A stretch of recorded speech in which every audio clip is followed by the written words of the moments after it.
This is a no sass, no attitude report on the story going right now, breaking as of a couple hours ago and still developing. And we'll have more on this because this will be a story. We'll wait for the overnight information to come in and clear things up to go forward for tomorrow. And it will be a part of things you might not have heard. But right now, if you're watching my channel, you will have heard of this one already. If you have missed the news, if you're watching football all day like I have on the screen over here, there have not been any updates except for one news break-in that we had on one channel, but everything else has been all football, all normal.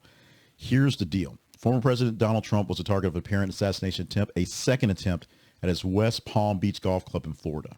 A man was armed with an AK-style rifle, spotted by Secret Service agents near the course. The suspect fled after agents fired at him, but was later arrested. It wasn't hard to catch him up with him. Of course, he owns the golf course, and he was not on the course at the time, but was in the area and concerned to be safe from any harm whatsoever. Of course, more investigations going into the incident. Of course, 2 months ago, we had the attempt at the rally that has changed how everything is set up in the election and in the days ongoing day-by-day life of Mr. Donald J. Trump. We have a name of said assailant, Ryan Wesley Routh. He's a suspect in this one, still a suspect until there's a trial. That's how things work. And he has a history. Let's go back to 2002, where he's convicted in North Carolina for possessing a weapon of mass destruction, specifically a fully automated machine gun. No listing in our robot editing script here on what it was, but essentially a gun he should not have owned, a big bad gun, if you will. The conviction followed a standoff after police with Routh was pulled over during a traffic stop, and then ended up barricading himself inside a building. And this puts some context on what happened here in a sense.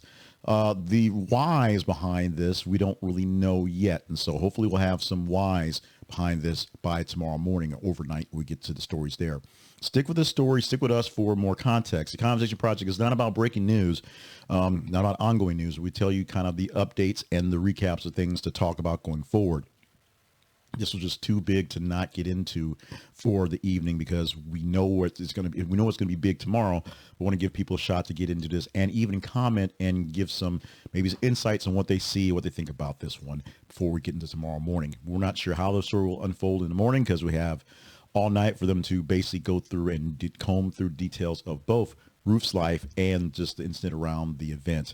But the breaking news, the developing news, the news story that will probably be number one unless something very, very, very odd happens to him, knock it out of his place. Although the story about the fight with Jane's Addiction on stage was a big one. Donald Trump, second assassination attempt, or at least a planned one, maybe a shot not quite fired at him, but a planned one near his golf course in Palm Beach, Florida. More details in the morning. Stick with us at the Conversation Project and things you might have heard for more great stories at you actually help us pick in out throughout the day. So we'll see how this one plays out when we get into the feed for things you might not have heard in the morning.